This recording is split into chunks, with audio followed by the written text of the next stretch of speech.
right, folks, good morning and welcome to the Sunday edition of the Joe Mangiacotti Show here on AM 830 WCRN. All right, you can join us by tuning in 8:30 a.m.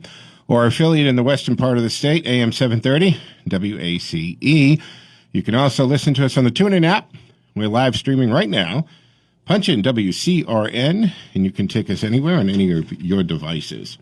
You can also tell Alexa, hey, play WCRN, and she'll do that, no problem. And on top of all that, we're actually live streaming on our Facebook page. Go to the Joe Mangi Show, M-A-N-G-I, Joe Mangi Show, Facebook page, and there's a camera in the studio, but the audio is streaming. So several ways to listen to us, and several ways to listen to us on our devices or your devices, so we're good to go. All right, 508-871-7000 to join the conversation. 508-871-7000. We also have our text line up and running, so that means you can text us in real time while I'm on the air at 617-297-8388. 617-297-8388. And if you don't have the ability to text, but you have a device in front of you, and you can email, if you email textjoeintheradio@gmail.com, it appears on the same screen in real time. And thank you for those texts. You can also reach the show off air. We do have an email for the show, and this is really the one you should use because it's seen during the week. The Text Joe and the Radio one is kind of only looked at while we're on the air, guys. So email JoeMShow@gmail.com, JoeMShow@gmail.com. All right. That's housekeeping out of the way. Good morning, Cam. Good morning. How are you, sir? I'm good. How are you? I am all right. It was a crazy rainy day yesterday, so that was kind of icky. Getting in and out yesterday morning, first thing early in the morning. So we didn't like that a lot. Other than that, good. What about you? Your weekend's all right? Yeah, pretty laid back, but you know, pretty laid that's back. how most weekends are these I was going to days. say, I think most times you're pretty just laid back, aren't you? The 3 days to the inauguration. 3 days to the inauguration. Are you even, paying attention, or are you just like already, okay, Biden's president, let me get on with my life, other stuff, or are you watching all this? I would love for the election talk to just be over. I would love for wrong business. I know, exactly. Well, I got to tell you, a friend, so I'm watching some reports, and a friend of mine who has been down in the D.C. area 12 years, I think it's almost 13 years now, and he's gone down for every one of the inaugurations, which would be Trump and the two Obamas he's done. But the contrast this year, because you have, and depending on which article you're reading and which report you're listening to, 21,000 up towards 30,000 National Guardsmen and soldiers. So he walked from the Capitol down to the White House, and the first two checkpoints he had to go through, including metal detectors, were Secret Service. And when he got to the third, near the White House, it's completely barricaded off, and that's National Guardsmen. And they're using those fences. I don't know if you've ever seen these things, right? They are, we saw them in Portland, right? The really thick black fences, about 10 feet tall, and they have T on the bottom. And what they've done is they set them up and they put Jersey barriers on the flat metal part, so they're not going anywhere. And if you know what a Jersey barrier, right? You drive on the highway, those Jersey barrier things that, you bounce your car right off it. You're never going to go over the other lane. So that's surrounding the White House and the scaffolding and so forth. So that's a lot of military presence. I don't know. What say you? Is that overkill? Is there something else going on that we don't know about? How does that all work out? I just seems like a lot of security, and not to downplay that they didn't need security, but look, at something more was going on the 6th, and I don't know what that was, but we know, the best indication of people's behavior is their recent behavior, isn't it? And when you look at Trump rallies, you saw good times. You didn't see violence. You didn't see destruction. So the typical Trump supporter in that way, that's not what they are. That's not the DNA of a Trump supporter. And you don't like to jump the gun in these things, folks, but as time goes on, there's contradictions and more information, actually, as to what was going on that day. And we know that it wasn't just Trump supporters. There was that rally that was taking place. But there were bad actors, far left and far right, showing up. Kind of in the uniforms with the black and the ropes. And why are you bringing a rope to a peaceful rally? Right there, your credibility if I'm going to a peaceful rally just went out the window, didn't it? You really don't have the high ground at this point. If you're dressing with helmets, ropes, those military gloves that you can wear, if you're in that kind of a setup, something's not right there. Something is not right there. So you got to wonder what it is that's going on. Now, the House committee has opened investigation into the January 6th Capitol breach, as they call it. And the thing here, we see this in last weekend, I got in, it was Nettleson, a legal scholar who wrote, and I think it was in the Federalist maybe, it's on my Facebook page if you want to go check it out, about impeachment. And we hear all this, you hear all this talk from elected members of Congress. And you know that they're not quite, either they know exactly what it takes to impeach a president and what that means, and they're just fluffing over it, or they're actually ignorant of it. But I would suggest that you go check that post out on Joe Mangiacotti Facebook page, because we got into it last Sunday morning as to what a misdemeanor is and what the founding fathers were probably, or what they were talking about.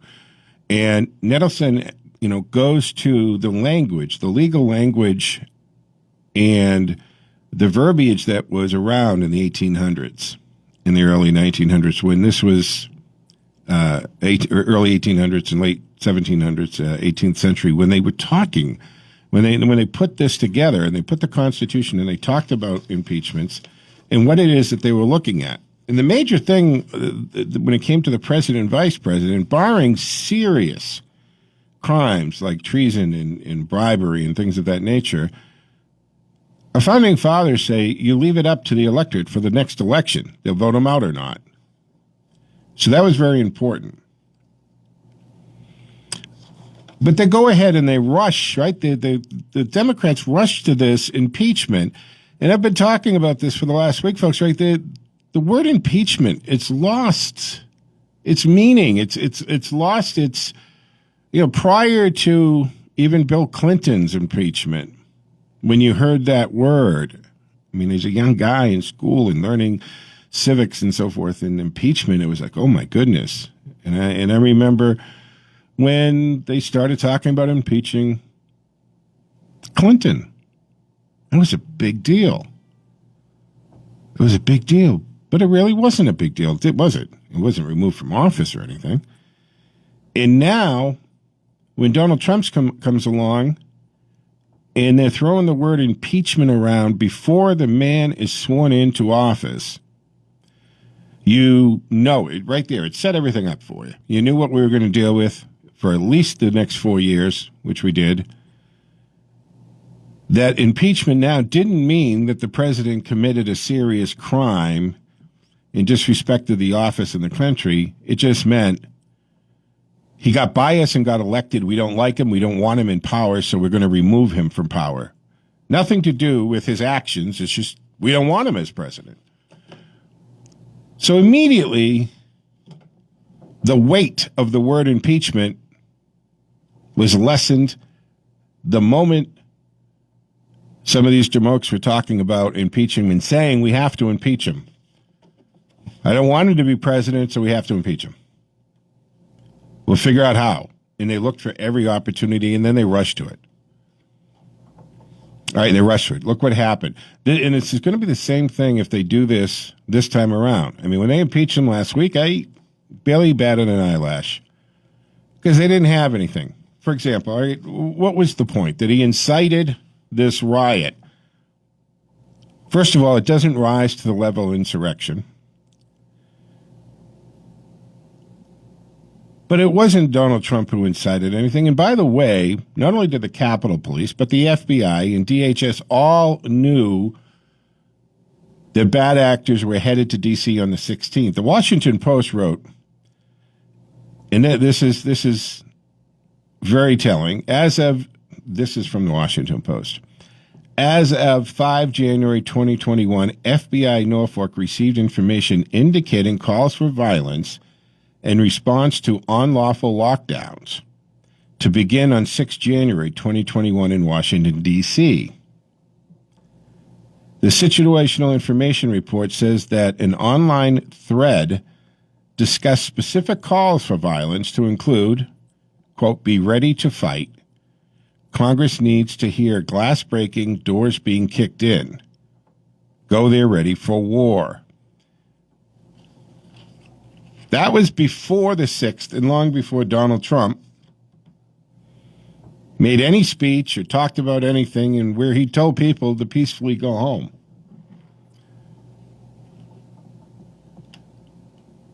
Now, they rushed to a vote without any kind of trial or evidence being presented. So they've opened the investigation officially into the January 6th Capitol breach. And yesterday, 4 House committees opened a joint investigation. So this is going to be Shifty Adam Schiff from the House Intelligence Committee, Benny Thompson, Homeland Security, or he's the House Homeland Security Committee Chair, not Homeland Security, but the committee chair that oversees Homeland Security in the House. And as you probably know, if you're listening to this, Benny Thompson's a Democrat from Massachusetts. House Oversight and Reform Committee Chairwoman Carolyn Maloney from New York. And Judiciary Committee Chairman Jerry Nadler. He's Counterterrorism Center Acting Director Steve Vanesh. And then Department of Homeland Security Senior Official Joseph Mayer. And, of course, DNI Director John Radcliffe. They're demanding information from these people for the 6th breach and for security for the coming inauguration. And we're 3 days away. They write, as the first step and as described in the annex to this letter, the committee asked that your organization produce relevant documents and scheduled briefings regarding specific intelligent matters associated with the insurrection and threats to the U.S. presidential inaugurations. Now, they requested the agencies to provide these related documents no later than 5 p.m. on February 15th. They also require the agencies to come before the House committee for a series of briefings starting the week of January 22nd. So the end of the week. All right, now some protesters and left-wing activists stormed the Capitol and Congress. Now, this was the day, of course, they were counting the electoral votes. And there were hundreds of thousands of Trump supporters who rallied. And they were there for election integrity. But it wasn't the typical Trump rally goer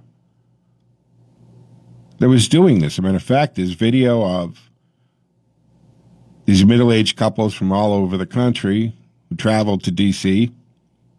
for a peaceful rally and protest, yelling at these people who were doing these things and saying, get off that wall, pulling them down. We don't do this.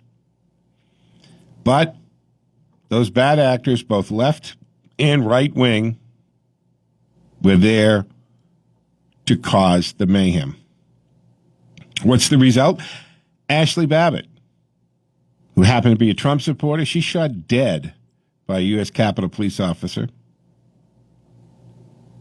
She was trying to climb into the House Speaker's lobby through a window. We also lost Capitol Police Officer Brian Sicknick. Now, he died a day later, but it was because of the injuries he sustained by the protesters, or not the protest. See, at this point, when you're hitting a police officer in the head with a fire extinguisher, you're not a protester. You're a criminal.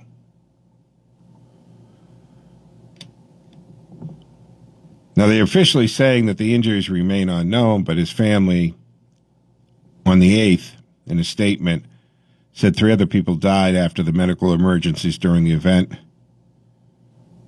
The composition of the individuals who broke in is still being determined, while various court filings show those being charged have been identified and associated with both right and left-wing groups.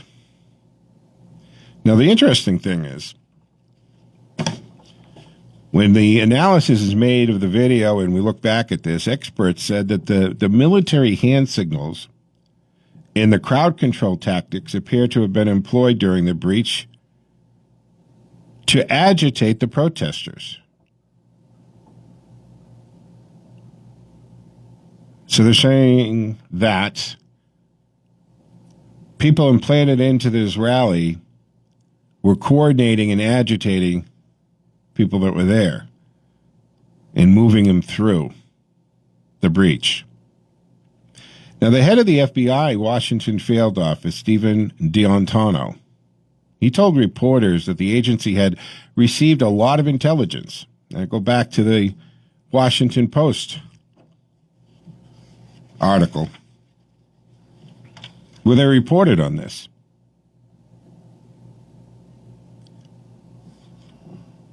The top House Democrats outlined several priority areas in this investigation that they're opening up, including whether the agencies received any advance warning about the breach, and we know now they did. But there's a history of this.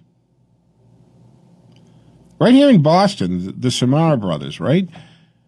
The FBI, they were given a heads up about these guys. And they investigated them. And they didn't think they posed a threat.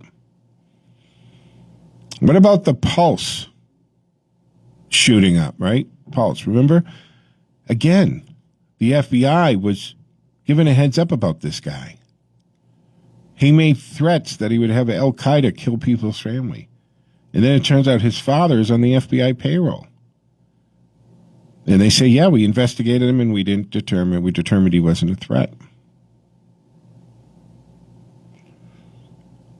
It seems like every time we have these major acts of violence and riots like this, we get to the individuals behind it, it usually comes back somehow that the FBI heard about Parkland.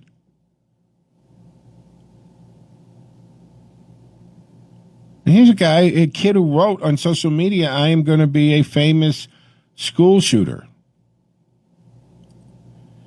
He had a history of problems, but the program, right, that they were trying to implement not to get kids in trouble, they let him slide on all this. So we look at all this stuff, you got to ask folks, why? Why is this happening? Why are people who are saying everything from showing signs of a problem to straight out saying, I'm going to do something, are allowed to do it? What's missing here? What's the problem? What is wrong with that?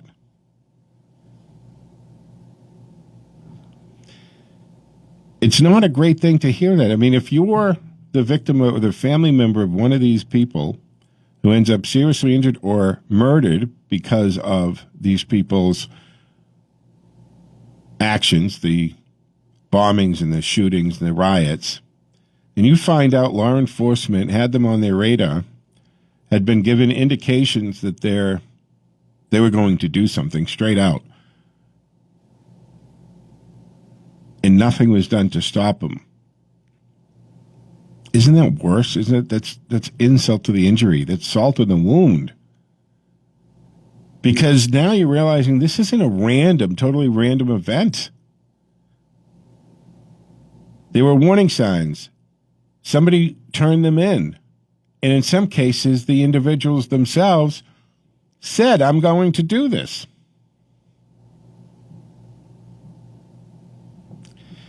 The House Democrat outlined several priorities in the areas of the investigation, including whether the agencies received that advance warning, and we know they did.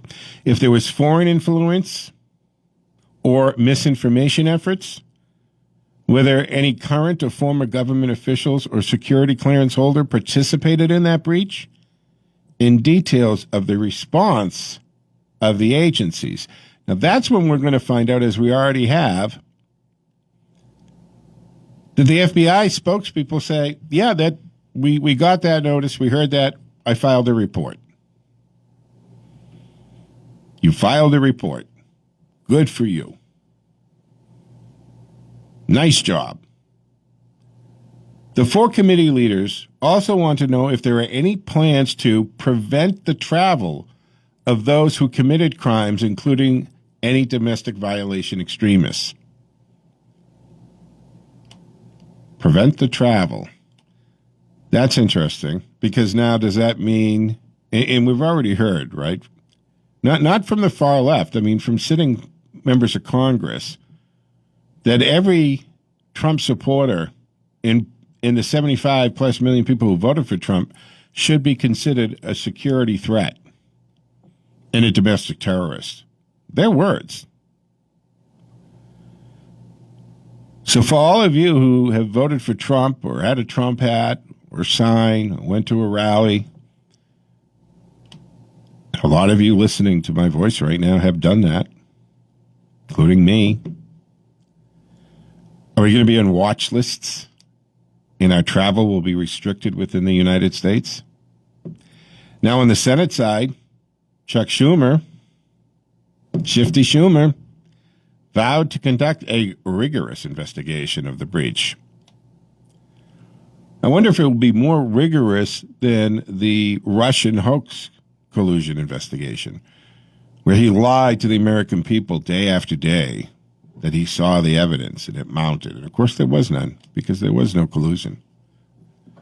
Therefore there was no evidence. The new Democratic Senate will also conduct a rigorous investigation of the events that led to the tragedy of January 6th, including the role of white supremacy, disinformation, and the gross disparity in force between the Trump administration's response to the Capitol rioters and the administration's response to the racial justice protesters last summer.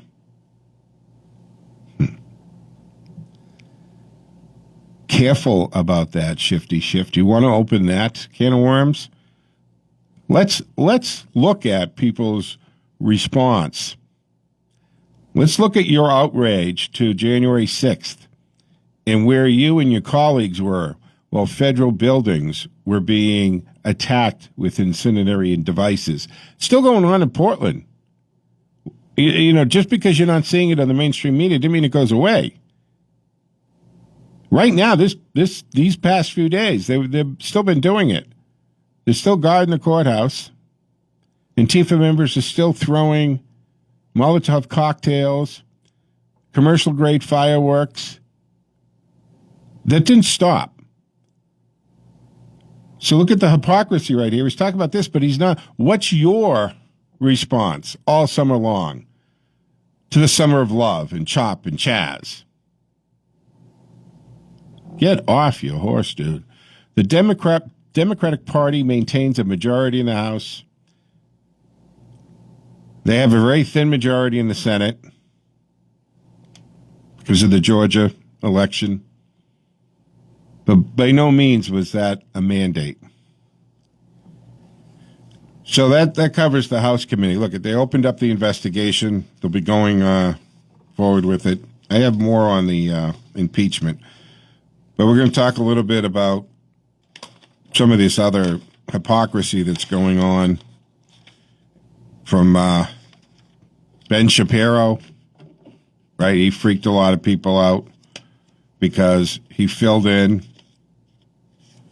and that just sent people over the edge. We'll get into that after the break, but we do have to take a break here at 29 and a half minutes after the hour. Sunday edition of the Joe Mangiacotti Show, so stick with us. We'll be back on the other side. 508-871-7000. I'm Joe Mangiacotti.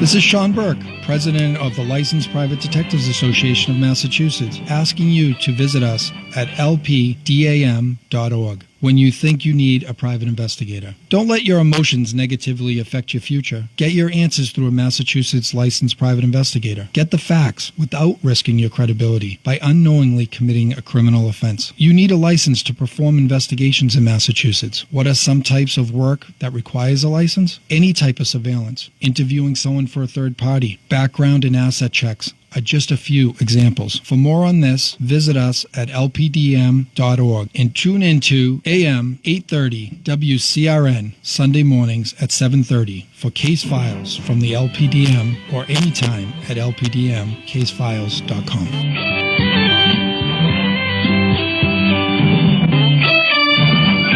We know why you're awake. Your child is about to get their driver's license. Levante's Auto School offers one-week driving programs to help make sure your child stays safe and focused behind the wheel. 877 Drive Ed. Who's Ed? That's the number for Levante's Auto School. Learn to drive safely and efficiently. Visit one of our 5 locations throughout Massachusetts. Click Levante'sAutoschool.com. Levante's Auto School shows you how to learn the rules and keep your cool. 877 Drive Ed. Who's Ed? That's the number for Levante's Auto School. It's time to go out with Joe.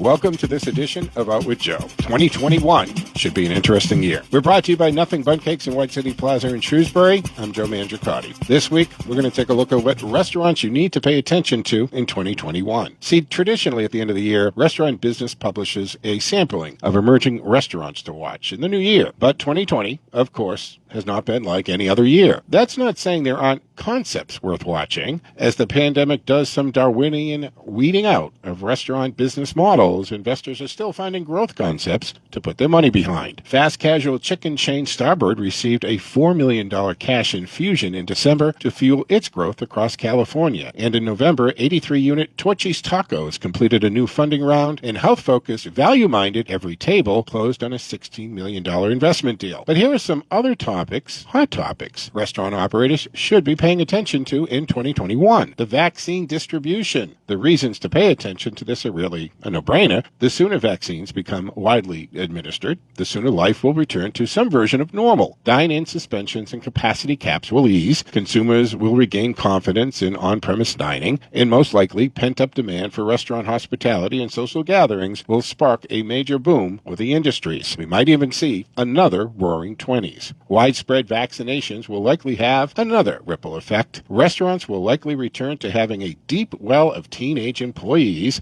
whose parents had kept them out of the workforce because of coronavirus fears. Also, airport concepts. Licensing a restaurant concept for airport expansion was traditionally a reliable way to bring in some revenue and build brand awareness. Not so much in a COVID world. Now, those airport restaurants are largely shut down or seeing greatly depressed traffic. It's unknown when most Americans will feel comfortable to travel widely again, but we will see brands create a more grab-and-go alternative or duck out of the airport space entirely in the new year. And then there's the suburban swing. Restaurant real estate will no doubt remain a hot topic in 2021. How long downtown cores will remain ghost towns is uncertain, but it's clear that many office workers who once frequented nearby fast casuals will work from home for a good chunk of the coming year. Some might never return to their cubicles. That has many operators eyeing suburban locations or even ways to do regular suburban deliveries of their food. And are grocerants still a threat? Pre-pandemic operators nervously eye grocery store chains adding wine bars, quick service options, or even full-service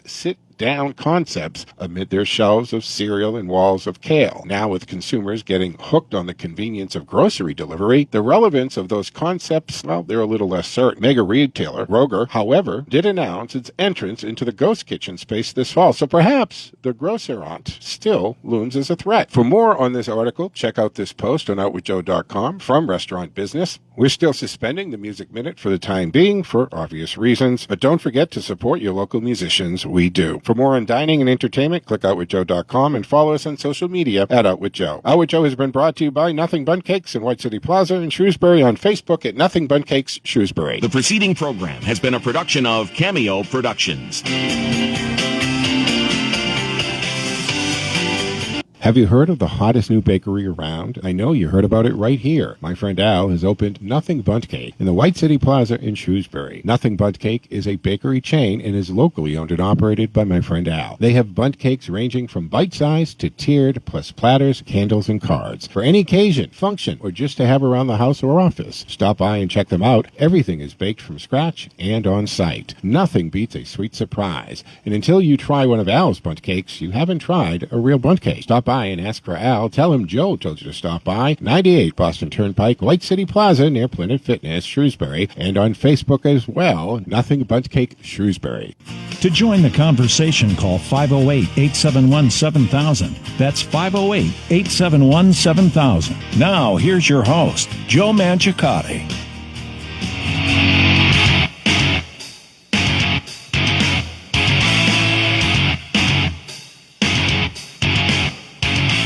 All right, folks, welcome back to the second half of the first hour, the Sunday edition of the Joe Mangiacotti Show on AM 830 WCRN, our affiliates, live streaming on TuneIn, and don't forget we're also live streaming on our Facebook page, which is Joe Mangi Show, M-A-N-G-I, Joe Mangi Show. Lines are open and available. Join the conversation. What say you? 508-871-7000, 508-871-7000. Also, our text line is up and running, and you can text us in real time at 617-297-8388, 617-297-8388. The other thing is, with all of this buildup, I didn't mention this, so I want to make sure that I do, that the Capitol, again, crazy security down there, right? They're double barricading it, then they have those 10-foot like 3-inch steel walls with the T-base and the Jersey barriers. But what's interesting is, see, the National Guardsmen, they were given, and by the way, the number is right now standing at about 25,000 National Guard. From all 50 states, 3 territories, in Washington will be stationed here all this week. The Army confirmed that. Now that's increasing from the 5,000 earlier that they were there last week. And the number of guardsmen sent to Washington exceeds the number of U.S. forces in Afghanistan, right? We're reduced to 2,500. That's according to what the Pentagon said just Friday. But see, the point is the National Guardsmen, by the way, they were given the authorization to be armed. So many of the times when we see National Guards called in for these things, they're not armed. They're there for crowd control and just to have numbers and force. But this time, they're armed. And if you go on to my Facebook page, click the links, or just go online, watch the news, and you catch any of them, you'll see them guarding. They all have the rifles slung around, holding them the way they should, right? Pointed down, hand off the trigger, all that kind of, but they're armed. So not only is it 25,000 military personnel blanketing the Capitol, but they're armed, which is, again, they're not usually armed for crowd control stuff. So this is beyond that. And the authorization came after the request by the federal authorities. They said the troops have been on 24-hour watch, so they're on 24/7, and you can see the off-duty troops sleeping in the building hallways and hanging out off duty. So this increased number is there to supplement the already ramped up forces from the FBI, U.S. Secret Service, Homeland Security, Capitol Police, and even D.C.'s Metropolitan Police Department. So I didn't mention that. I want to make sure I get that up, that these guys are armed. Even the Transportation Security Administration, TSA, has also increased its security measures ahead of the inauguration. And before he resigned, Secretary Chad Wolf, right, he was the former acting Department of Homeland Security. And in a statement on the 11th, he instructed the U.S. Secret Service to begin national special security event operations for the inauguration. Started on the 13th. So that's happening. So the move is going on, right? The cancel culture is going on. We got into this a little bit yesterday. They're going after businesses. You've got the alumni and students at Harvard starting a petition. And like I said, look, anybody can start a petition. Doesn't mean it happens. You can sue anybody too, right? Doesn't mean you're going to win. Doesn't even mean you're going to get by the first step by a judge and that you have a case. But so anyone to understand that just starting a petition doesn't mean anything's going to happen. But listen, the petition that alumni and students from Harvard are starting is that they want to take the diplomas away from anyone who worked in the Trump administration or were supportive of Trump and his policies. Now, on what planet does that make it? You can't take somebody's diploma away. It's not even possible. They've earned that diploma. They paid for that diploma, that degree, and they think they should be taken away. We'll get into some other cancel culture stuff, but, you know, Ben Shapiro, right? You know him from, was it Daily Brief or something? He's one of those very dangerous critical thinkers out there that the faculty and students of universities lose their mind when he's scheduled to speak, right? Candace Owens right behind them when it comes to that too. But these students in the universities today, folks, are being taught that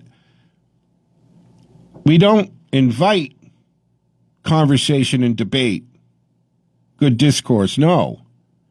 If we don't like somebody's position, just silence them. Don't even allow them to speak. As a matter of fact, arrest them or send them to the re-education camps, which is also being talked about, by the way.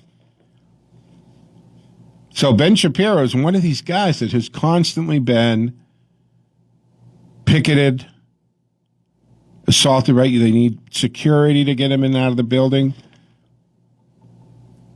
And pretty much every time I've read an article about him at a college university or watched the YouTube video of his appearance there, he decimates them.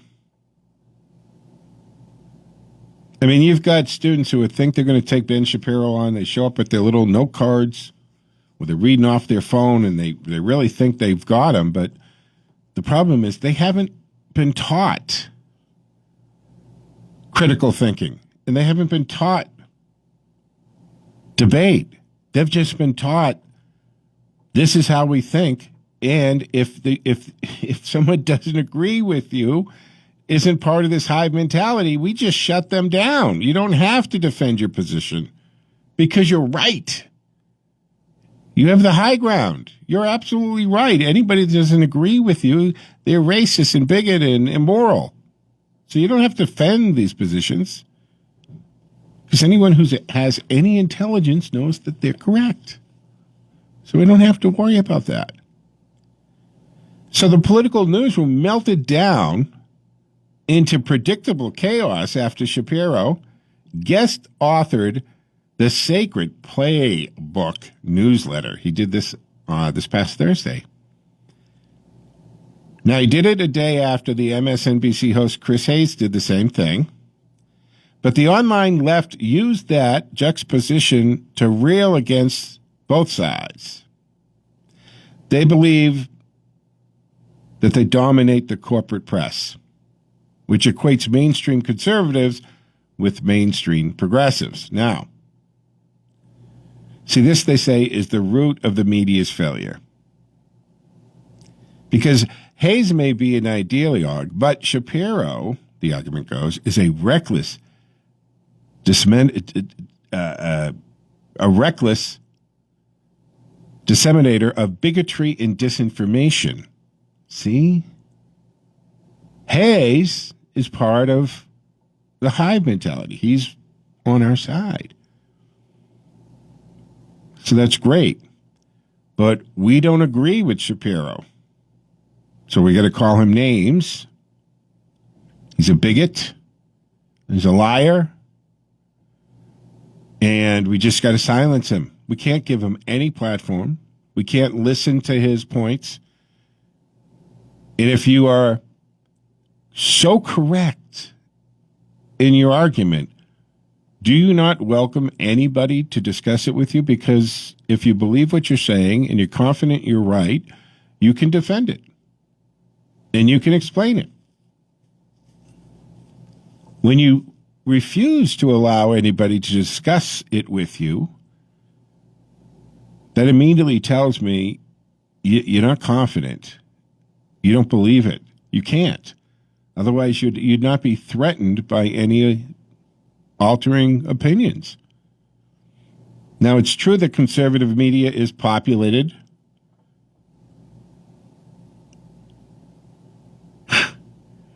according to the article, by some grifters, and they're truly scrounge. Shapiro is not among them. And leftists able to make it past the media's character of him should understand that. I'd argue Hayes is absolutely worth listening to as well, despite him spreading his fair share of bad information.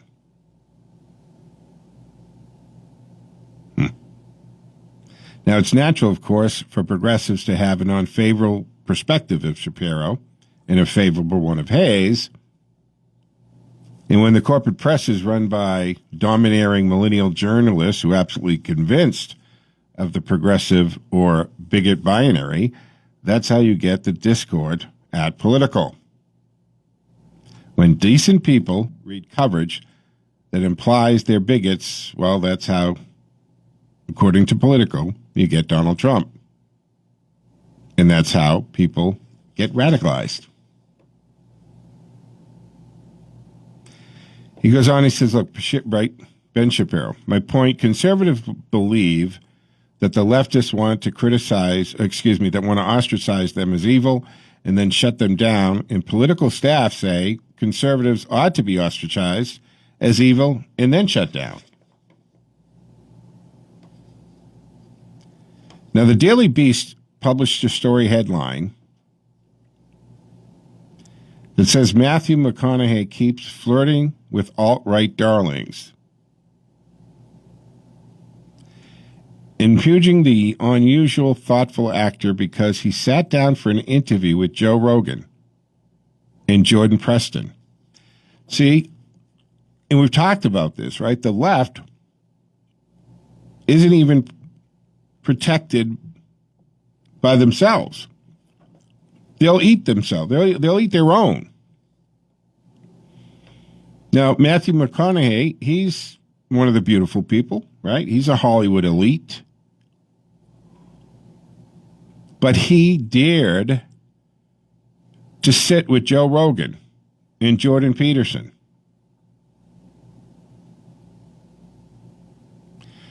And according to Politico, the progressive or bigot binary means ideologically homeless thinkers like Rogan and Peterson, both of whom are liberal on the whole lot of issues, by the way, are smeared as alt-right. And this is made even more dangerous given that big tech takes its censorship cues from the corporate media along with the soon-to-be ruling party in Washington.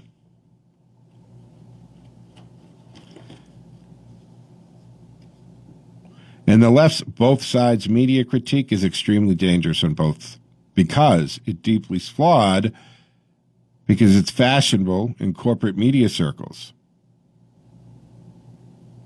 So this is going to be key. It's going to be a very key trend to watch as Biden assumes office.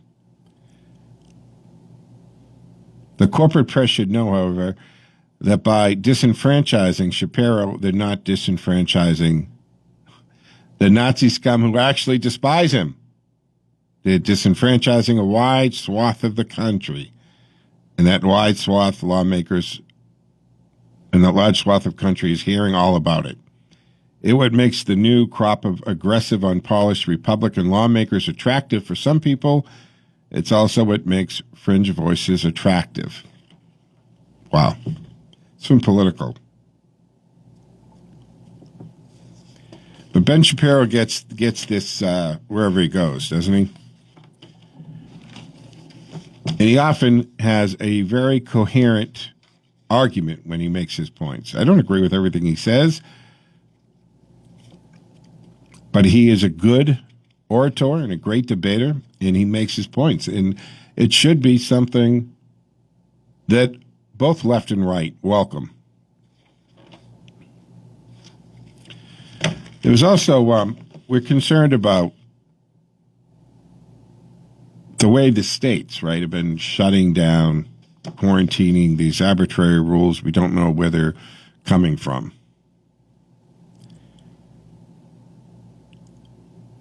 But Karina Benton writes an article, and she's saying, look, COVID-19 is not a legitimate excuse to erase human rights and turn free countries into tyrannies. When the Australian state of Victoria issued a 48-hour warning on New Year's Eve that the border with the neighboring state of New South Wales would be indefinitely closed, it likely secured the award for the most egregious measure by a Western government to curb COVID-19. See, the state government instructed residents to return home by 11:59 on January 1st. Those who did not arrive at the border by midnight, the curfew time, were turned away by police. Thousands were separated from work, family, and even children and told they wouldn't be returning home anytime soon. After almost 2 weeks of this complete madness, the Victorian State Premier Daniel Andrews announced on this past Monday that the border restrictions would be softened, allowing Victorians stuck in the low-risk areas of New South Wales to apply for a permit to return home. So you can get a permit, or at least you can apply for a permit to go back to your own home. Everyone else is still waiting. Now, the dramatic border closure and the devastating consequences for affected residents portrays a steady, unnerving trend of human rights violations corrupting Western nations. Freedom of movement, free speech, freedom to earn a living and provide for one's family, all hallmarks of a thriving democracy, are now dismissed as superfluous. Efforts to safeguard them are decried as divisive, destructive, and dangerous. Health and safety have taken precedence over liberty, a horrifying trend that has caught too many off guard and is spiraling out of control. Now, the context for Victoria's border closures is breathtaking. As recently as December 26th, Victoria had recorded 0 new community transmissions. For 57 consecutive days, nothing. 0 deaths. And less than a week later, a small cluster of new positive cases along the similarly small outbreak of 10 cases in New South Wales.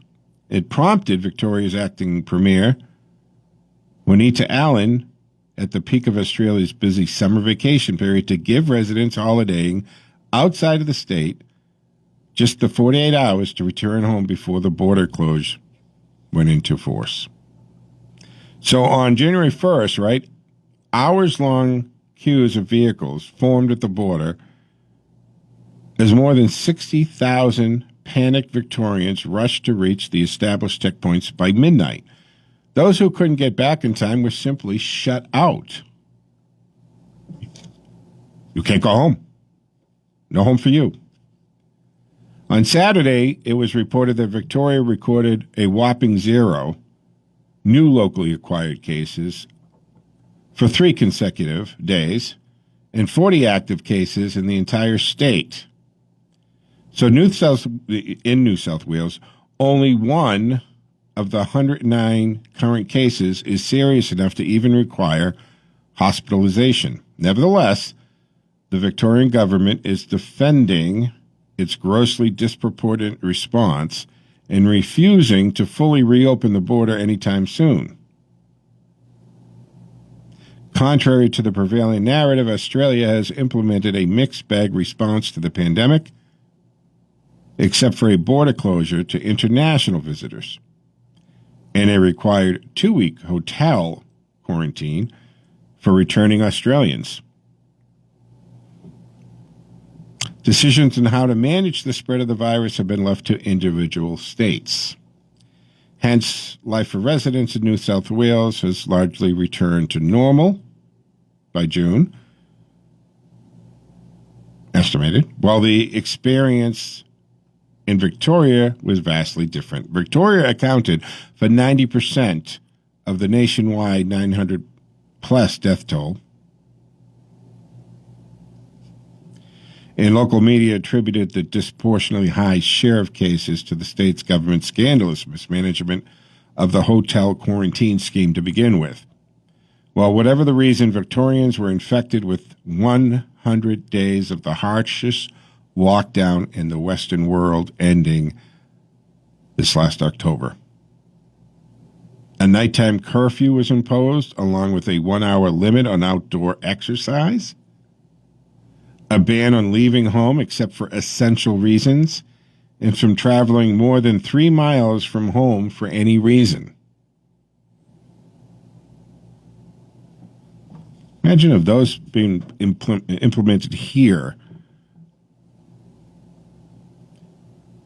If Governor Baker issued these same restrictions, would you follow them?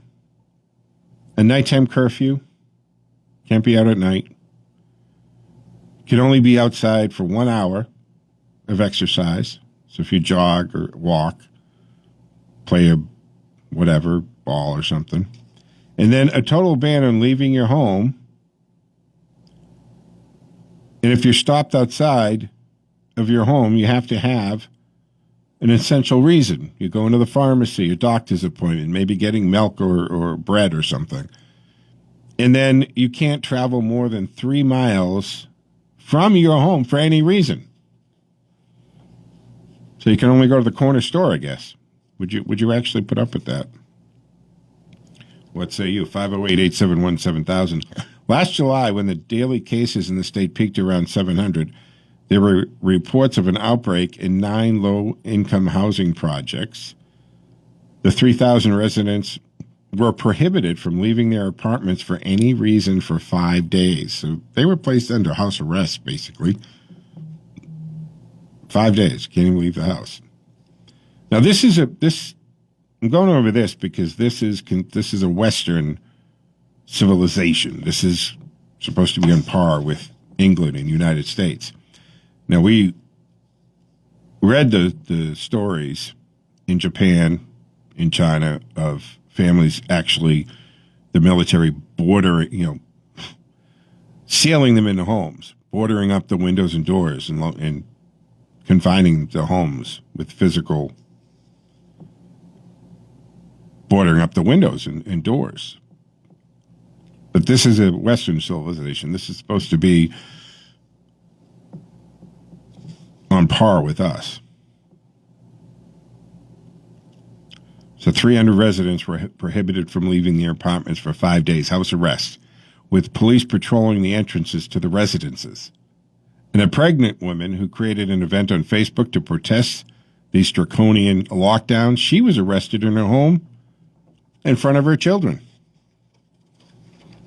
for speaking out against this.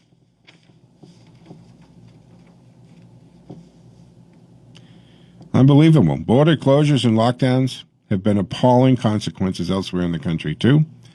When a newborn baby was transported north across New South Wales border for emergency medical treatment in the state of Queensland, the New South Wales-based mother was refused entry into the state to visit her baby without first completing a 14-day hotel quarantine. Anyway, thought this was a story worth sharing. And this is some of the frustration. These lockdowns and shutting down businesses was a big part of the people's feelings and motivation for the gathering at the Capitol on the 6th, by the way. And now cases are surging. And where are we going to go from here? 59 and a half minutes after the hour. We're going to take a break here in a couple of seconds for 7 o'clock. We'll come back on the other side. We'll continue with lines open at 508-871-7000. 508-871-7000. Stick with us here. I'm Joe Mangiacotti.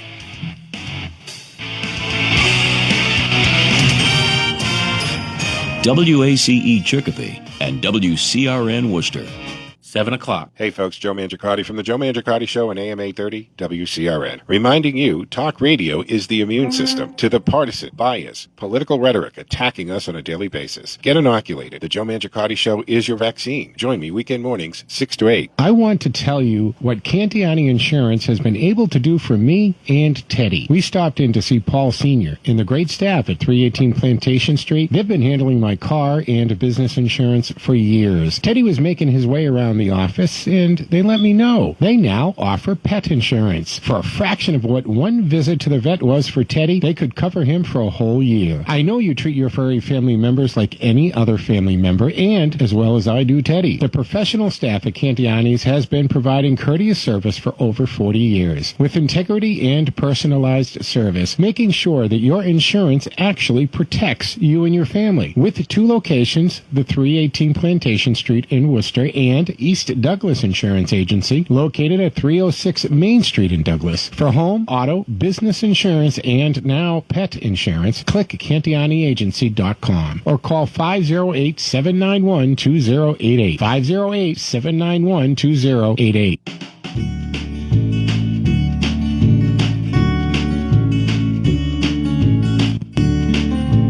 Golden Group Roofing is a community brand. From our master lead roofers and industry partners to our clients, every single person represents the Golden Group standard. We strive every day to make your home's needs a priority because Golden Group invests in you and your communities. With unbeatable craftsmanship, customer satisfaction, reasonable pricing, Golden Group Roofing stands above the rest. Having been awarded GAF Master Lead Contractor, Certainty Select Shingle Master, and GAF Energy Certified Solar, Golden Group Roofing is 100% worthy of your investment. Experience the Golden Group difference, where hands protect what matters most. Visit us at goldengrouproofing.com or call us at 508-873-1884. 508-873-1884. So are you tired of being tired? Well, then it's time to get the tea. Hey, it's Lisa here to tell you about this all-natural, all-organic tea I've been drinking that has had great results for over 20 years. It's called Life Change Tea, and it's specially formulated to help detoxify and cleanse your kidneys, liver, colon, and blood all at once. The colon is one of the most ignored organs in the human body. The faster that waste is eliminated from the body, the less time that waste sits in our intestines, spreading toxins to our bloodstream. This tea helps cleanse chemicals caused by outside intruders from our entire digestive system. And get this, weight loss can be a side effect. And with continued use of the tea, you can experience clearer, healthier, younger looking skin, increased energy, and a happier outlook on life. So if you're tired of being tired, get the Life Change Tea at getthetea.com. That's getthetea.com. And like me, you'll be glad you did.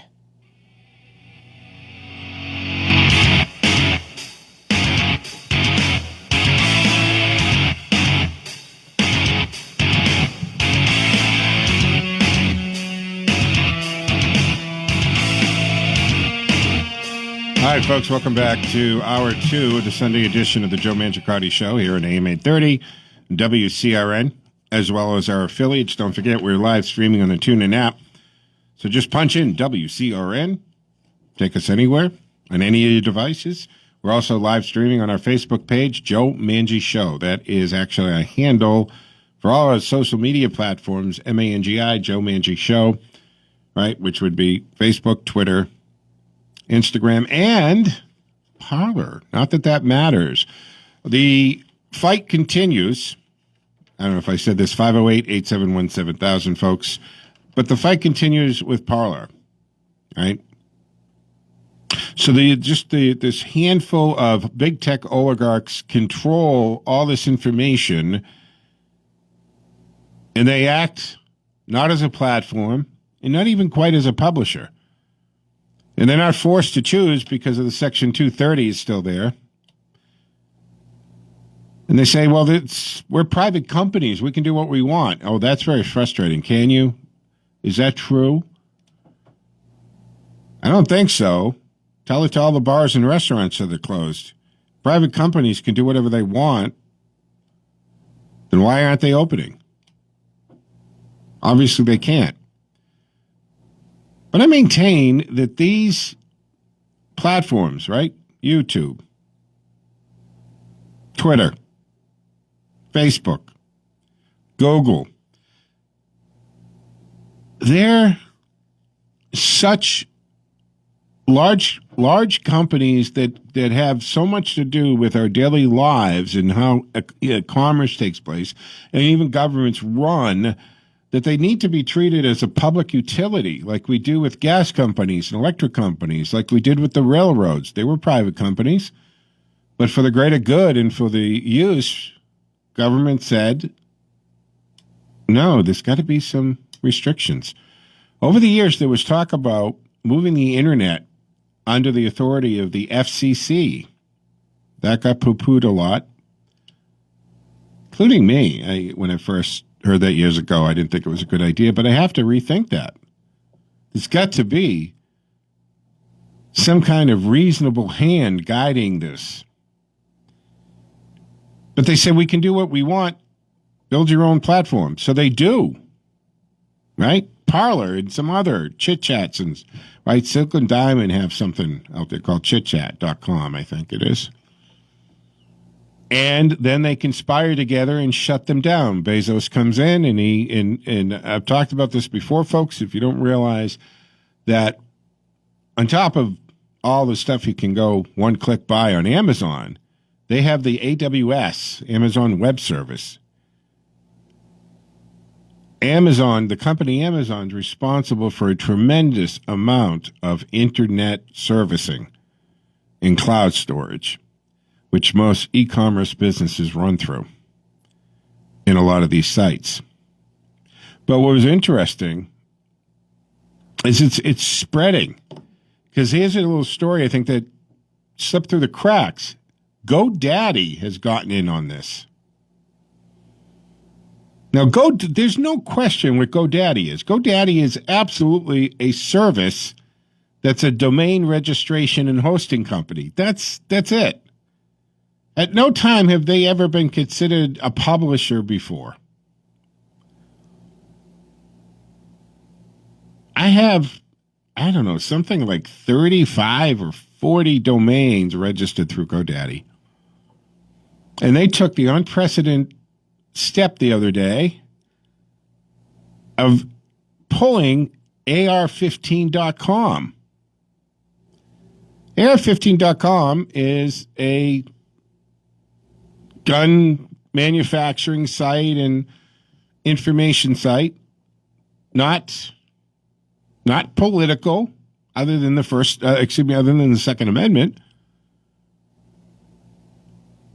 But they just turned them off. So even GoDaddy has jumped in on all this. So what's going to happen?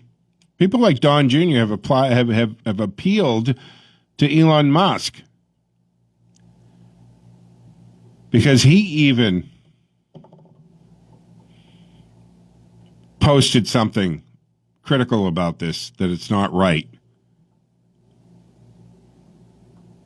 It's not right. the censorship. And here's an interesting thing, is that many foreign leaders have stepped up and said, and not friends of the president, okay, not big Trump supporters. Matter of fact, Merkel from Germany, not a big fan of Donald Trump at all. They're very concerned that these companies silenced and censored the sitting president of the United States of America. And it makes them wonder what they do to them and what the, I think, unintended consequence of Jack Dorsey's move, Zuckerberg's actions, is that the leaders of other nations are now saying, maybe we need to have platforms that aren't owned and controlled by American companies because they can shut us down that easily. They can do that to the president of the United States. What would they do to us? We'll get into that more. But what I wanted to talk a little bit about is, of course, we're 3 days away from Biden coming in. And just a couple days ago, as part of the boondoggle that is going to be the incoming Biden administration, and his proposals that were pretty much going to wreck the United States economy, Biden is now pushing the idea of a federal minimum wage of $15. Federal. First of all, we've shown that these ridiculous minimum wages aren't a good thing. They always result, when you jack it up, they always result in job losses in small businesses having to cut hours, not hire people. The market should dictate the wage. And what we saw under the Trump economy was wages were rising very quickly. Household incomes went up by thousands of dollars. In the largest wage growth area was the blue collar or non-high school graduates had the fastest increase in wages under under the Trump administration. Plus, when you talk about federal people, you can't equate the different geographical locations. $15 an hour in Boston is a very different lifestyle than $15 an hour in Batavia, Ohio, or Little Rock, Arkansas, or whatever little town in North Dakota type of thing. You can't federalize that kind of thing. It's got to be regional, and the market's got to dictate this stuff.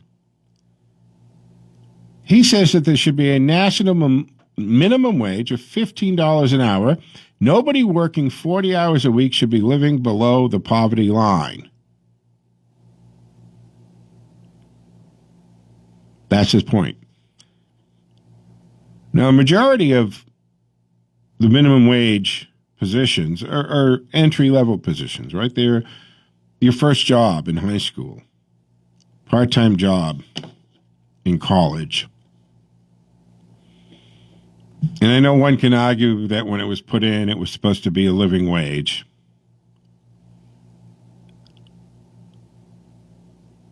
I think a minimum wage should be, first of all, based on each area. Each state should determine it for themselves.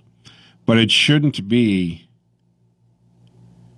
a rate that is going to lose jobs and close businesses. Now, along the way, Biden makes a wild claim about the number of children. We are seriously back in the Clintonian for the children nonsense now going on. Okay, so it's for the children that we will be lifted out of poverty. Now, a one-time infusion of cash lifts no one out of poverty. What it does create is entitlement. And these direct cash payments are nothing but a gateway and this is coming from the Epoch Times. This is where I'm pulling this from.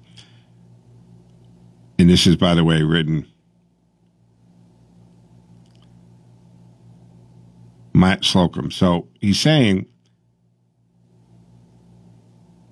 the direct cash payments are nothing but a gateway drug to the guaranteed minimum income. Remember that during the presidential election, UBI, Universal Basic Income, right? Yang was big on this. And we even hear talk about this right now. The $1,400 Biden wants to give us on top of the $600. And then we've got members of Congress saying, well, you know what? Everybody should get $2,000 a month until this whole pandemic thing is over. My question is, folks, where is the money coming from? He's proposing $1 trillion package. We are mortgaging our children's children's children's. I mean, how many generations? We have American citizens are going to be born with a several $100,000 debt over their head per individual.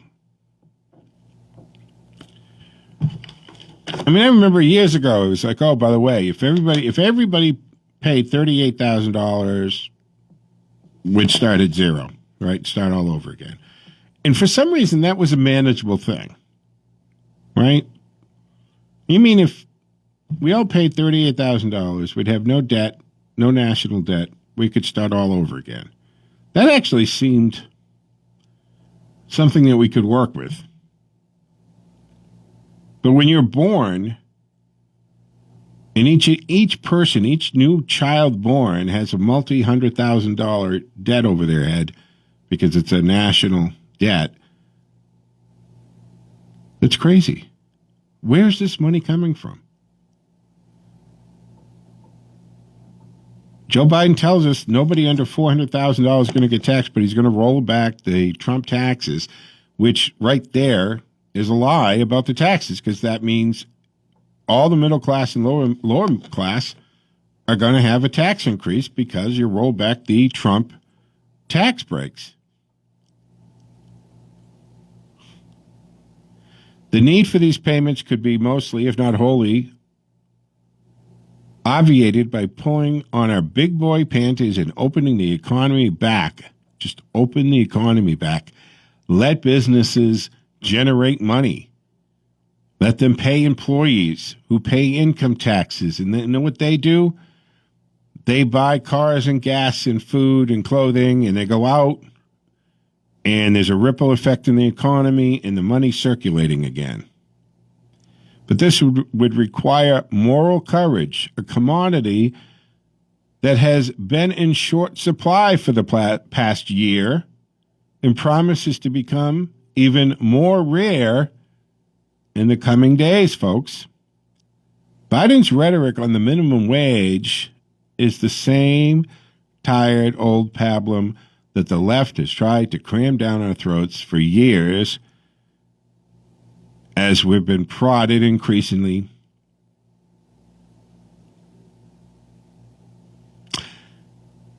Look at mucky road, serfdom, and socialism. It doesn't work. It never has.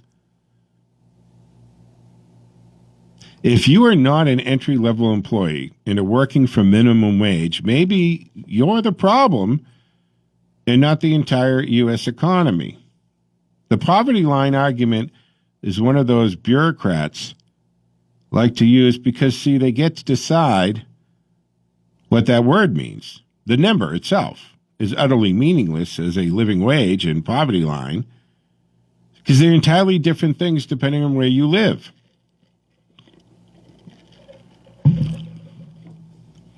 I think in the Boston area, it's considered, what, 68,000 is considered poverty line? Kim, you're a young guy. Could you live on $68,000 comfortably in Boston? In Boston? In Boston. If I had to, yeah. You know, figure rent for a hovel, it's probably $1,400 a month, right? Yeah, I'm trying to think how much it would cost to live in Boston. Yeah. I mean, a decent place, apartment in Boston is somewhere between $2,700 and $3,900, I'm thinking, right?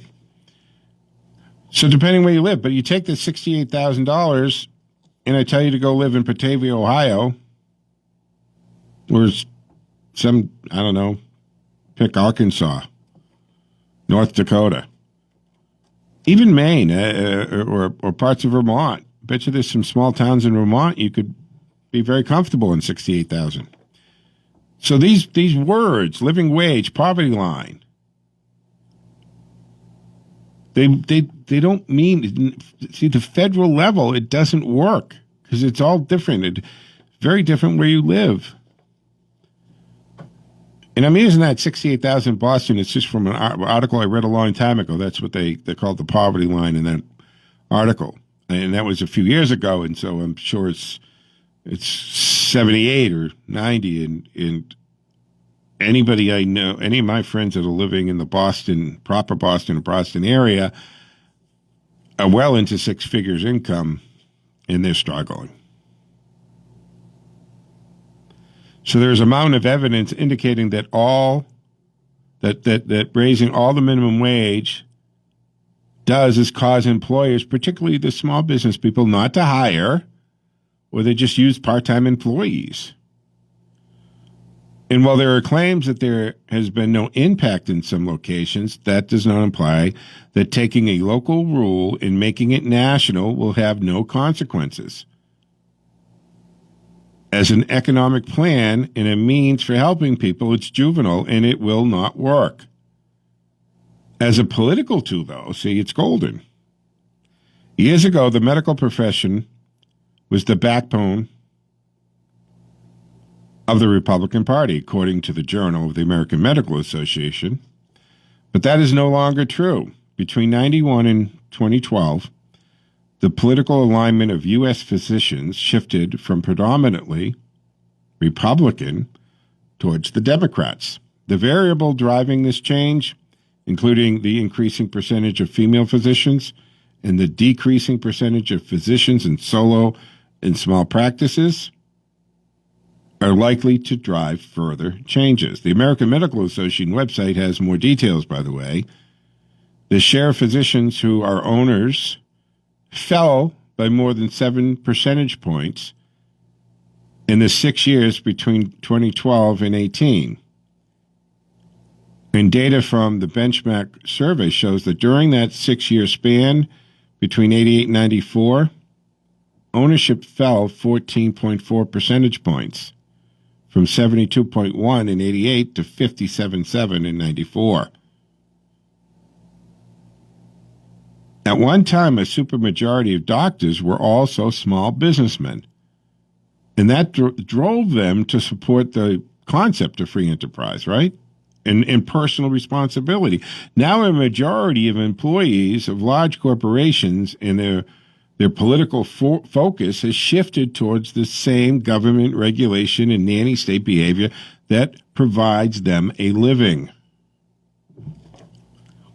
Just as these regular checks from the government are a gateway drug to the guaranteed minimum income, the doubling of the minimum wage is simply a bludgeoning to kill off small business and replace a freedom-oriented entrepreneurial class with corporate employees. When married to the current program of lockdowns and the permanent changes to our economy that the public health Nazis are sure to impose under Biden presidency, the foundation has been laid to ensure that small businesses can neither meet the regulatory burden of operation or the financial cost of hiring employees who can't earn sufficient revenue to cover their costs.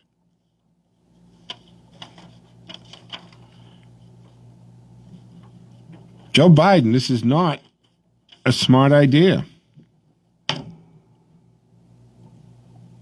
Now, Biden also is planning to push through executive orders in the first 10 days of office. This has been a trend, hasn't it? I mean, we go back to Barack Obama with his I have a phone and a pen. And then we saw Donald Trump doing the same thing because they can. But remember, executive orders they're not laws. And they can be reversed as quickly as they were put into effect. So everything that is being administered, run under, changed by executive order can sway with each new administration. So you're going to keep that in mind. So Biden is saying that his actions will reverse a number of the Trump policies and issue a mask mandate on federal property, according to the transition team. So Biden's transition team laid out the incoming administration's priorities for the first 10 days. And we heard Joe Biden, how many times did he say, day one, I will. Day one, I will. There's a lot going on in day one of this upcoming administration, boy. But one of the first things he's going to do is issue a mask mandate on federal property. So understand that every time you're anywhere near a federal building, courthouse, office building, parks, anything considered federal land, will have a mask mandate policy in effect. Quote, in the first 10 days of office, President-elect Biden will take decisive action to address 4 crises, prevent other urgent and irreversible harms, and restore America's place in the world, unquote. I would like to know what they mean by that, because our place in the world has gotten a lot better under the Trump administration. People in NATO are paying their fair share. Our military has become the most advanced, sophisticated, and well-equipped armed military on the planet. Peace through strength. It worked under the Reagan administration. It's worked under Donald Trump. Not one war has been started in the 4 years of his administration. Ron Klain, he's the incoming administration chief of staff. He's the one who said this. He said, Klain said anyway, that Biden will focus on combating the CCP, that's Chinese Communist Party, on the CCP virus pandemic and the resulting economic crisis. See, now they're starting to equate the virus with the economic crisis and the shutdown, right? Have you noticed this? Cuomo coming out, sounding very much like Trump, that we can't shut all this down. Businesses have to open up. When Trump said it, it was evil. It was evil. For the crisis in the country. Biden's plan will include signing a series of the executive orders, starting with the order of Department of Education to extend the existing pause on student loan repayments and interest for millions of Americans on day one. Biden will also take executive action to rejoin the United Nations 2015 Paris Climate Agreement, which makes no sense whatsoever. None. This is an agreement that requires the United States to pay millions and millions of dollars. Well, China is considered an emerging country, and they don't pay even a fraction of what we have to pay. Yet, did you know under these 4 years of the Trump administration, our CO2 levels have decreased greater than the Paris Accord climate agreement called for?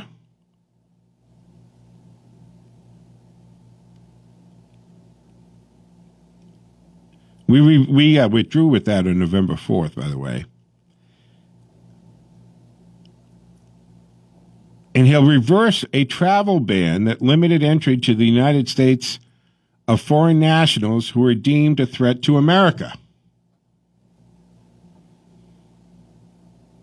He will also launch his 100-day masking challenge, which will require individuals to wear masks on federal property into interstate travel in an attempt to curb the number of Chinese virus cases. Interstate travel. And he's also signed an action to extend nationwide restrictions on evictions and foreclosures, which is expected to impact more than 25 million Americans. 29 and a half minutes after the hour, we're going to have to take a quick break here. We're going to listen to case files from the LPDAM here on the Joe Mangiacotti Show, 508-871-7000. Stick with us. I'll be back on the other side. I'm Joe Mangiacotti.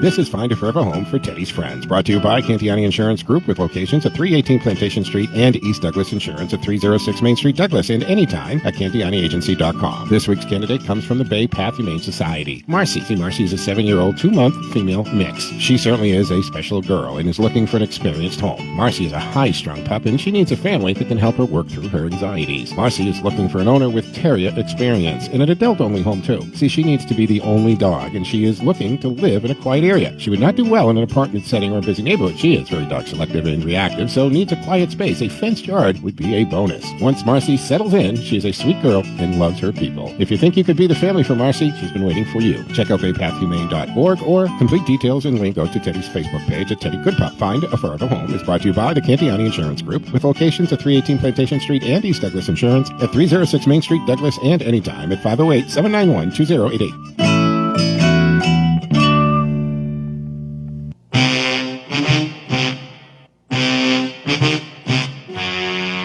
Good morning and welcome to Case Files from the LPDAM, where we take a look at actual cases, the law, and lessons from the findings, and where we share the experiences of the experts of the Private Detectives Association of Massachusetts. I'm Joe Mangiacotti, and joining us this week is Sean Burke, president of the LPDAM and resident manager of Courtside Legal Investigation. Good morning, Sean. Good morning, Joe. Well, welcome back to Case Files. It's been an interesting couple of weeks, to say the least, from 2021. 2021 has made its own mark, Joe. Absolutely. You know, Sean, LPDAM members, they do offer such a wide variety of services. It's amazing that all of those follow under a private investigator's license. Joe, any investigative service offered to a third party in Massachusetts requires the business to have a private investigative license. It's a lot of work. The legislator designed it this way to ensure the consumer receives a fair and informative result that will stand up in court. Joe, there are some scammers claiming to be investigators, and when you need to rely on the information the most, they fly with the wind. At lpdm.org, we stand by our results to the end. LPDM provides access to the best Massachusetts private investigators through our Find an Investigator tab. Here you will find an investigator for marine, asset checks, employment verification, tenant and other background checks, surveillance, and a wide range of other services. When you need an answer or want the truth when you've been wronged, go to lpdm.org to help prove you're right in a court of law. It really is a good place to start when all seems lost and you become overwhelmed with the process of proving your point. I feel it can go way beyond a courtroom. It really does, Joe. We live in a fast-paced world where people often feel they can make an allegation and walk away. Well, that's just not right. LPDM helps people clear their name, their reputation. For most people, our reputation,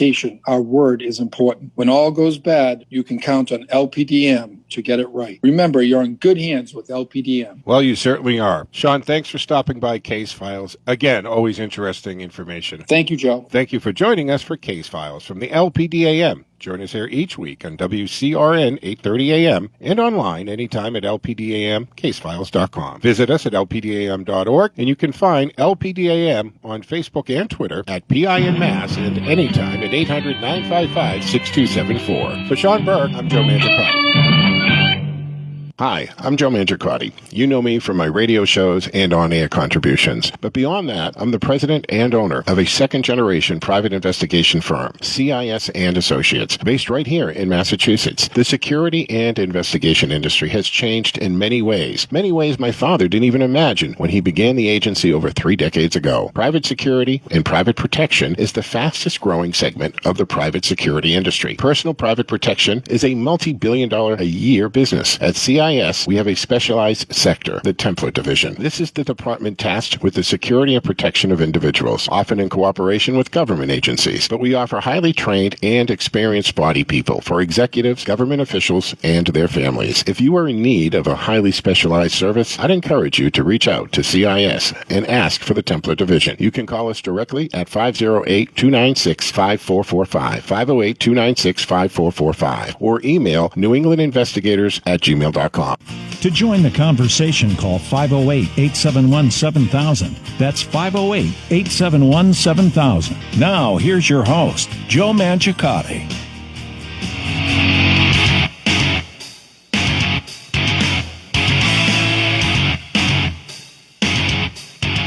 All right, folks, welcome back to the final segment of the Sunday edition of the Joe Mangiacotti Show.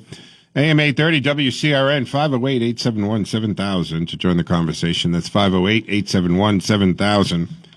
So we have a little time left. A couple things that I wanted to cover.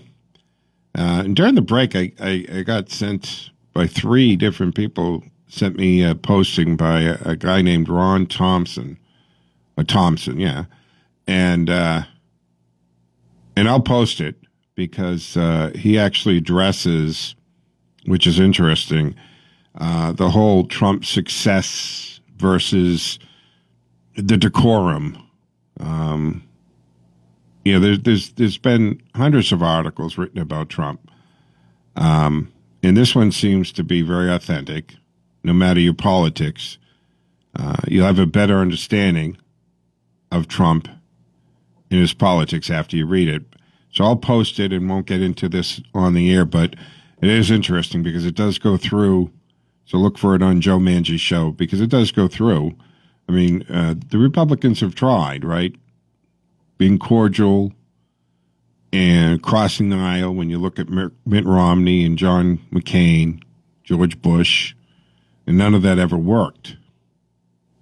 But it's an interesting article, so just go to that. But the things I wanted to cover before we had to wrap up for today, and one in particular, and this just came out, article yesterday, 55 people died in the U.S. after receiving COVID-19 vaccines. Don't panic, though. Let me get into this for a second. 55 people in the United States have died after receiving COVID-19 vaccine, according to reports submitted to a federal system. Deaths have occurred among people receiving both the Moderna and the Pfizer biotech vaccines, according to the report. And let me explain this. The reporting system, it's called the Vaccine Adverse Event Reporting Systems, or VAERS. It is a federal database, and the system is passive, meaning reports aren't automatically collected, but they must be filed. VAERS reports can be filed by anyone, including healthcare providers, patients, or family members. VAERS reports often lack details and sometimes can have information that contains errors. So you got to understand that. So don't panic with this headline. Only a small fraction of actual adverse events. The site states, though, underreporting is believed to be less common for serious events. Now, in some cases, I should say, patients died within days of receiving the vaccine. See, one man, he was 66 years old, he's a senior home resident in Colorado, was sleepy, and he stayed in bed a day after getting Moderna's vaccine. Early the next morning on Christmas Day, the resident was observed in bed lying still, pale, eyes half open, and foam coming from his mouth, and he was unresponsive. That's what the VAERS report states. He was not breathing and had no pulse. Now, in another case, there's a 93-year-old South Dakota man. He was injected with the Pfizer BioNTech vaccine on the 4th, around 11 a.m. And about 2 hours later, he said he was tired and couldn't continue with the physical therapy he was doing any longer. He was taken back to his room, where he said his legs felt heavy, and soon after he stopped breathing. A nurse declared do not resuscitate order. Now, Moderna and Pfizer didn't respond to requests for comments, but Abigail Cabianco, a spokeswoman for the FDA, said that any reports of death following the administration of vaccines are promptly and rigorously investigated by jointly FDA and CDC, so Food and Drug Administration and the Center for Disease Control and Prevention. Officials at the agencies work with health care providers to obtain medical histories and clinical follow-up information and conduct clinical case review. It is important to note that it is generally not possible to find out from VAERS data if a vaccine caused an adverse event. Health officials on VAERS website caution that a report to the system doesn't prove a vaccine caused the adverse event, and that no proof of that event was caused by the vaccine is required in order for the system to accept the report. In addition to the deaths, people have reported 96 life-threatening events following COVID-19 vaccinations, as well as 24 permanent disabilities, 225 hospitalizations, and 1,388 emergency room visits. COVID-19 is the disease caused by the Chinese Communist Party virus, and neither the CDC nor the FDA has a central database of reported adverse events. Now, the director of CDC's National Center for Immunization and Respiratory Disease said on the 6th that severe allergic reactions to COVID-19 vaccines were happening at the rate of 11.1 per million vaccines, compared to the rate of 1.3 per million flu shots. So 11.1 versus 1.3.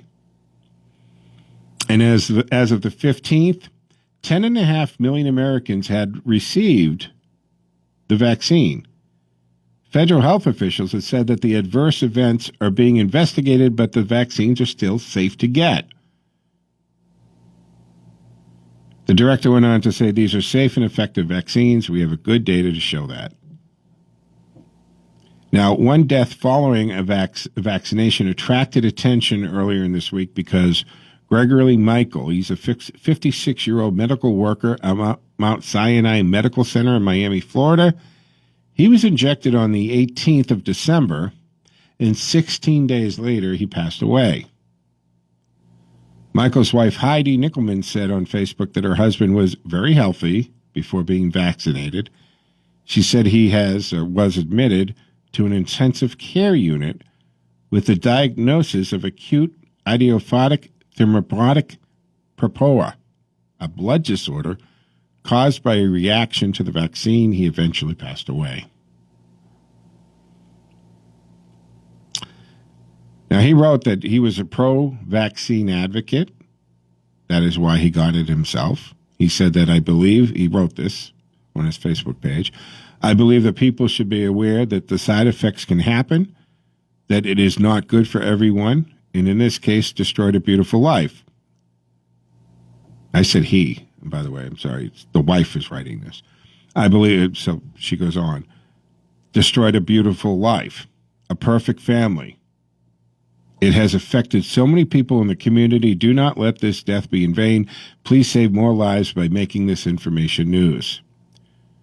Pfizer told news outlets in a statement that no evidence currently shows a link between the death and the vaccine. But that doesn't change the headline that's out there, right? 55 people died in the U.S. after receiving the vaccine. That's the headline. So Pfizer spokesperson said that earlier this month that the company closely monitors all reports following vaccination. Moderna hasn't responded to requests for comments on its involvement in monitoring serious adverse events in people who get the vaccine. Now, the updated VAERS data came after Norway changed its COVID-19 vaccination guide to direct officials not to give very frail people one of the vaccines, citing 13 deaths among people who were vaccinated. So in related news, guys, remember, it kind of went under the radar, but we were finally getting into the Wuhan lab. They're blocked us from getting in there. They blocked other countries from getting in here. The P4 laboratory. It's on the campus of the Wuhan Institute of Virology in Wuhan, China. So scientists at the Wuhan Virology Lab apparently had the Chinese virus-like sickness back in autumn of 2019. That's from our State Department. According to this, several researchers at the Wuhan Institute of Virology fell ill with symptoms similar to those caused by the Chinese virus in the autumn of 2019, contradicting claims by a senior researcher from the institute who said there were no infections among staff or scientists at the lab. The revelation is part of the fact sheet released by the U.S. Department of State on the 15th, just a couple days ago, which slams the Chinese Communist Party for obsessive secrecy around the origin of the CCP virus, commonly known as the novel coronavirus.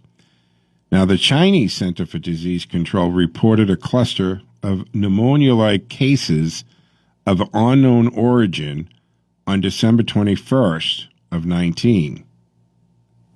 But months later, new evidence emerged suggesting the Chinese authorities were well aware of the first CCP virus case on November 17th. The United States government wasn't informed about the virus until December 30th, and that was from Taiwan, not China.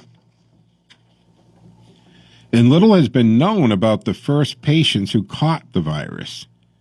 And the CCP has never admitted to a connection to the Wuhan Institute of Virology, the WIV for short, which is located not very far from the seafood market, which was initially believed to be the origin of the outbreak. Remember that over a year ago when all that broke? A wet market, and then it was the fish market. Now, the State Department said that U.S. government has reason to believe that several researchers inside the WIV became sick in the autumn of 19 before the first identified case of the outbreak with symptoms consistent with both COVID-19 and common seasonal illnesses. This raises questions about the credibility of WIV senior researcher Ji Sang-Lai's public claim that there was, quote, zero infection among the WIV staff and students. The State Department pointed out the accidental viral outbreaks are not new in China, including the 2004 SARS outbreak in Beijing, which also originated in a lab, by the way. The department added that any meaningful investigation of the origins of the outbreak must include interviews with the researchers in the Wuhan lab who fell ill in fall of 2019. The CCP has prevented independent journalists, investigators, and global health authorities from interviewing researchers at the WIV, including those who were ill in the fall of 2019. Any credible inquiry into the origin of the virus must include interviews with the researchers and a full accounting of their previously unreported illnesses. Duh. The State Department claims that the Wuhan Institute of Virology was conducting research on viruses similar to the CCP virus as early as 2016.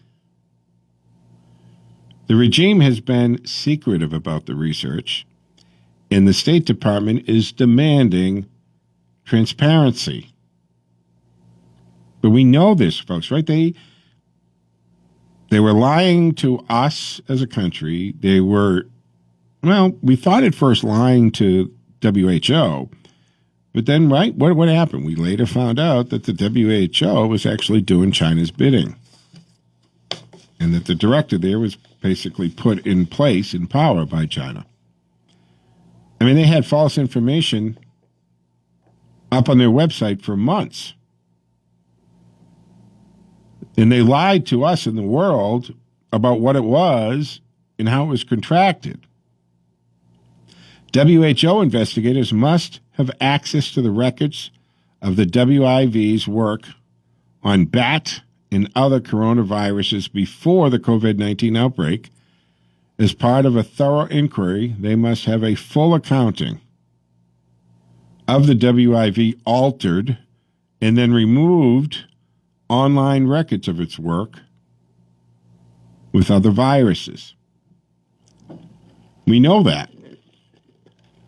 And that was pretty much the main reason behind President Trump severing the ties with the World Health Organization.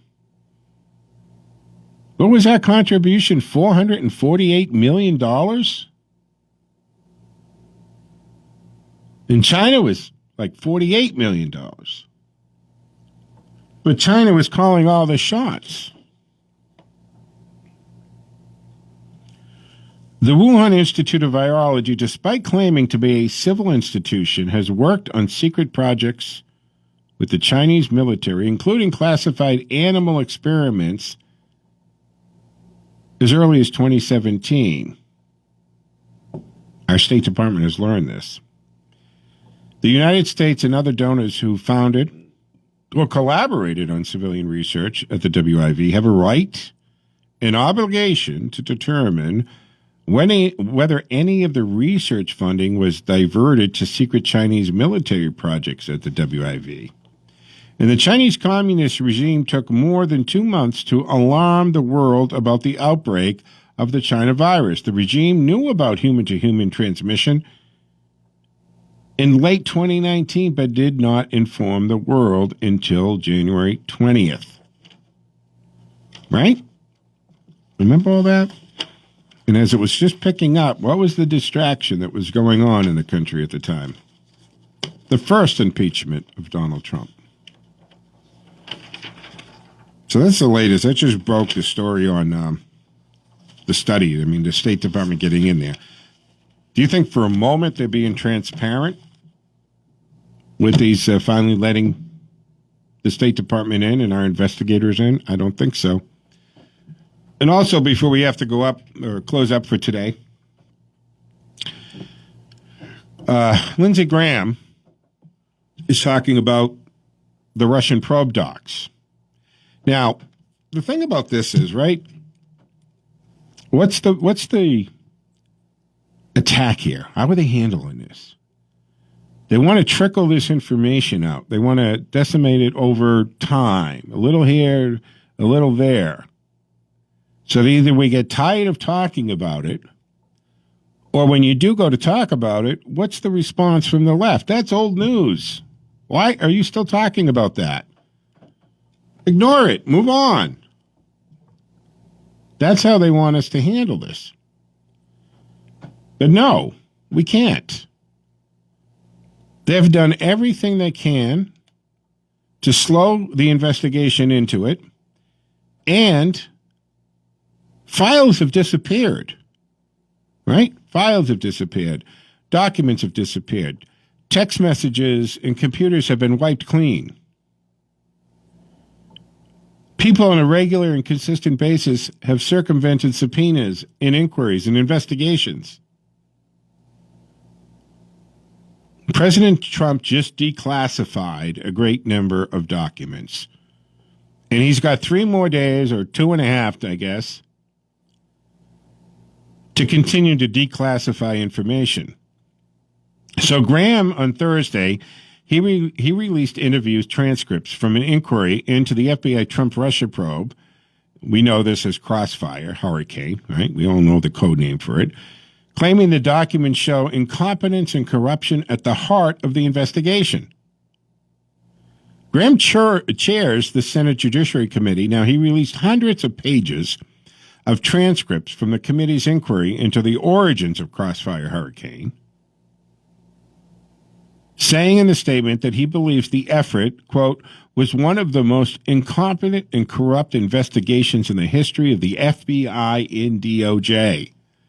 The transcripts come from 11 closed-door hearings that the Graham-led committee chaired and carried out between March and October of 2020, including interviews with DOJ and FBI officials.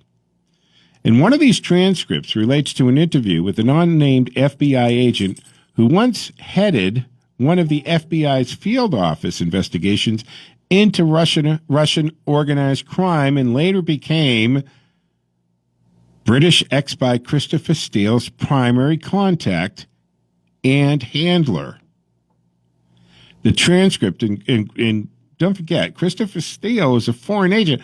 So when Hillary Clinton's campaign worked with him, she was working with a foreign agent to alter a presidential election. But that doesn't get the attention it should. Apparently, she can do those crimes with exemption.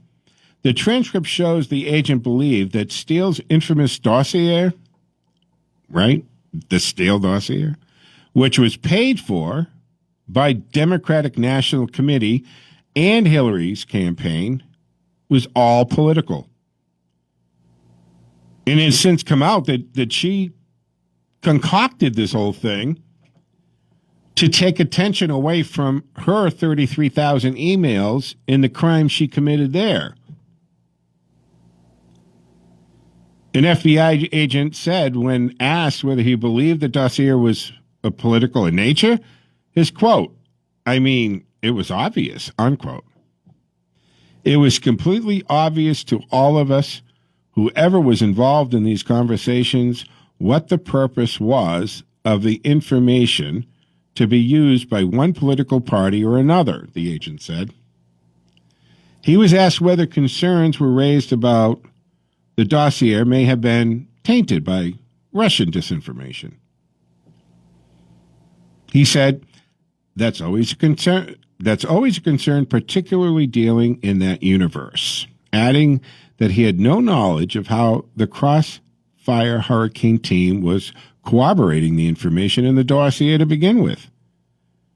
According to earlier reporting, the FBI relied heavily on news articles and open sources in its efforts to corroborate claims in the Steele dossier. So in other words, what they do here, folks, is they wrote the dossier and made it all up. Then they leak it. Yes, your government leaked it. Agents of your government, officials in the DOJ and FBI leaked the information to the friends in the media. The media runs with it because they have a reliable source and they corroborate it with 2 reliable sources, and that's good enough for any editor to say go to print. Then what do? They turn around and they use the news articles that they leaked in the first place to corroborate their evidence or their story, and that's what they present to FISA courts.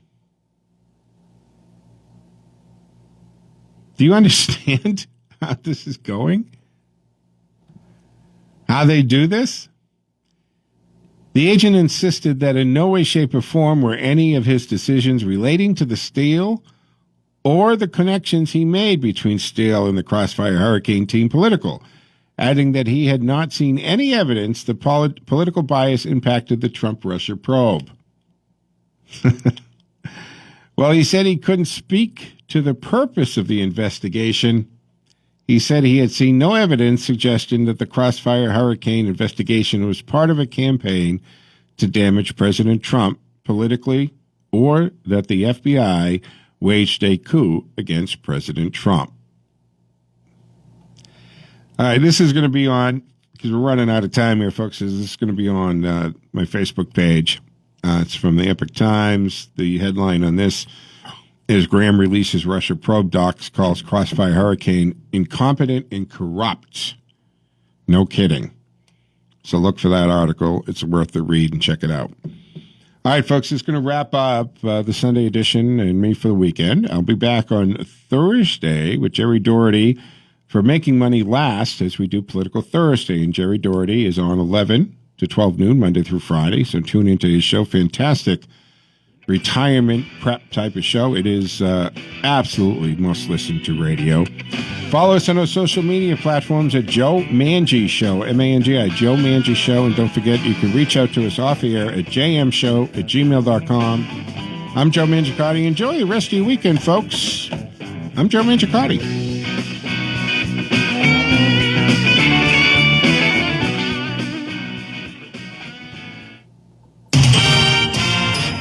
WACE Chicopee and WCRN Worcester.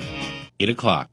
When you need a dependable solution, you need it quick. Check out the WCRN Quick List. Just go to WCRNradio.com and hit the big red button. You'll find dozens of qualified professionals ready to help, a phone number to reach them, and a link to their website. Finding help in a pinch has never been easier. Just visit WCRNradio.com and check out the WCRN Quick List, the quick way to find the professionals you need when you need them most.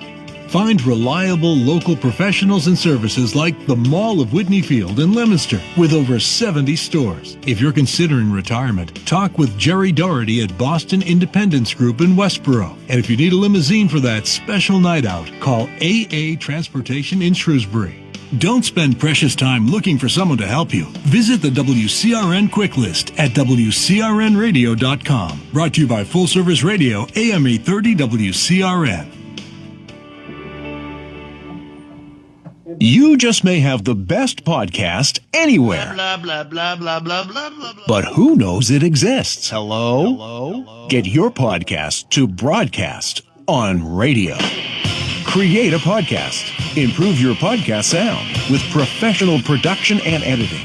Record your podcast in a real radio studio. Visit